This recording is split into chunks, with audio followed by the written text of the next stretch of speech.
গোটৰ কেইবাগৰাকী মহিলাই মোক কমেণ্ট কৰিছে যে বাইদেউ গোট এৰিব হ'লে কি কৰিব লাগিব, গোটত সোমাব হ'লে কি কৰিব লাগিব। আজি আমি এইখিনি আলোচনা কৰিম যে যদি কোনোবা মহিলাই গোটৰ পৰা ওলাব বিচাৰে তেন্তে কি কৰিব লাগিব, আৰু যদি কোনোবা মহিলা নতুনকৈ গোটত সোমাব বিচাৰিছে তেওঁলোকে কি কৰিব লাগিব। হাই, মই Ratna Dutta, SSG motivational trainer. যেহেতু আমাৰ আত্মসহায়ক গোটটো কি হৈছে এটা সংগঠন হয় ন, তাত আমি যদি ওলাব বিচাৰোঁ, যদি আমি আত্মসহায়ক গোটটো খুলিছোঁ 10 গৰাকী সদস্য মিলি পেলাই, তেন্তে তাৰ পৰা আমি ওলাবৰ কাৰণে ঘপককৈ ওলাব নোৱাৰোঁ। নতুনকৈ যদি কোনোবা সদস্য আত্মসহায়ক গোটত জড়িত হ'ব বিচাৰিছে তেওঁ পটককৈ আত্মসহায়ক গোটত জড়িত হ'ব নোৱাৰিব।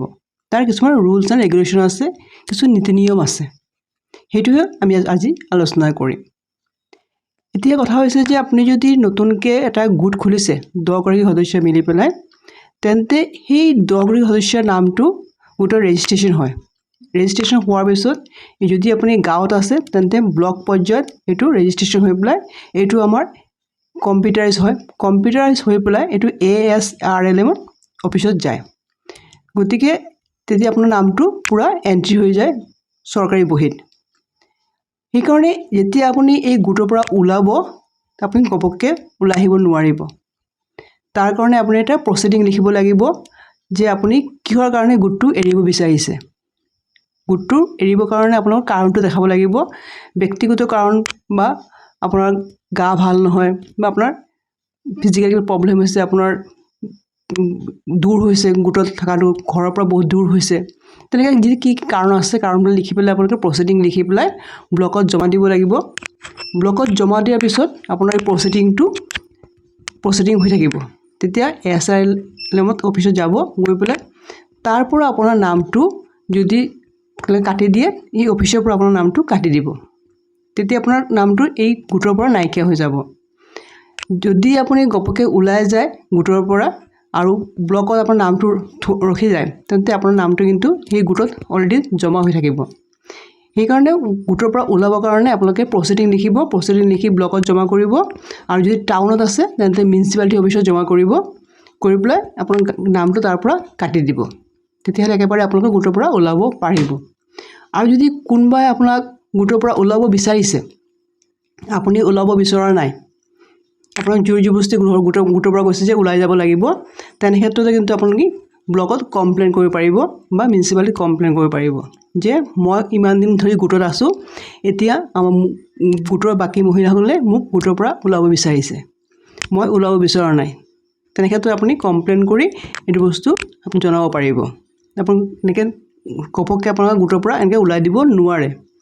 কাৰণ যদি আপুনি গোটৰ কিবা কামত বিঘ্ন ঘটাইছে বা গোটৰ কাৰণে আপুনি কিবা বেয়া কাম কৰিছে, তেনে ক্ষেত্ৰত আপোনাৰ কমপ্লেইন কাৰ্যকৰী নহ'ব।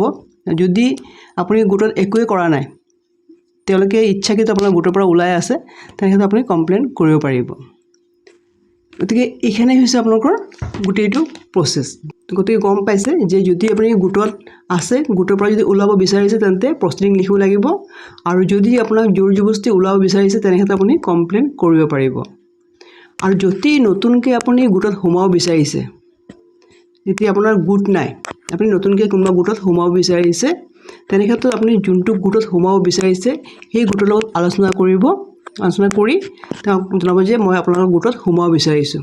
যদি আপুনি তেওঁলোকৰ গোটত সোমাব বিচাৰিছে, তেওঁলোকে যদি ৰাজি থাকে তেন্তে তেওঁলোকে আপোনাৰ নামটো ব্লক পৰ্যায়ত তেওঁলোকৰ যিটো যদি গাঁৱত হয় তেন্তে ব্লক পৰ্যায়ত আপোনাৰ নামটো তেতিয়া ব্লকত জমা কৰিব। জমা কৰি আপোনাৰ নামটো তাত ব্লক পৰ্যায়ত ৰেজিষ্ট্ৰেশ্যন কৰিব। তাৰপিছতে আপুনি গোটত সদস্য হিচাপে গম পাব। যদি এনেই আপোনাক সোমাই থৈ দিয়ে, ৰেজিষ্ট্ৰেশ্যন নকৰে, তেনে ক্ষেত্ৰত কিন্তু আপোনাৰ একো লাভ নহ'ব। যে আপুনি গোটত আছে, অকল টকা জমা কৰিলে, সপ্তাহে সপ্তাহে টকাটো জমা কৰি পেলাই অকল গোটত মিটিংটোৱে কৰিলে, কিন্তু আপোনাৰ নামটো এতিয়ালৈকে ব্লকত ৰেজিষ্ট্ৰেশ্যন হোৱা নাই, তেনে ক্ষেত্ৰত কিন্তু আপোনাৰ একো লাভ নহ'ব। গতিকে এইখিনি চাই ল'ব যে আপুনি যদি নতুনকৈ গোটত সোমাইছে, আপোনাৰ নামটো ৰেজিষ্ট্ৰেশ্যন হৈছে নে নাই। যদি ৰেজিষ্ট্ৰেশ্যন হৈছে তেন্তে ঠিক আছে, যদি হোৱা নাই তেন্তে আপুনি ব্লকত গৈ নিজৰ নামটো সেই গোটৰ লগত জড়িত কৰি ৰেজিষ্ট্ৰেশ্যনটো কৰিব পাৰিব। গতিকে কেনেকৈ আপুনি গোটত সোমাব, গোটৰ পৰা কেনেকৈ ওলাব, যদি কোনোবাই ওলাই দিয়ে তেনে ক্ষেত্ৰত কি কৰিব, আশা কৰিছোঁ আপুনি এই ভিডিঅ'ৰ পৰা আপোনালোকে বস্তুটো গম পাইছে গতিকে এনেকৈ ভাল ভাল তথ্য আপোনালোকে জানিবৰ কাৰণে মোৰ পেজটো ছাবস্ক্ৰাইব কৰিব আৰু যদি কিবা জানিব বিচাৰিছে মোক কমেণ্ট কৰিব যদি ভিডিঅ'টো ভাল লাগে লাইক শ্বেয়াৰ কৰিব ছাবস্ক্ৰাইব কৰিব ধন্যবাদ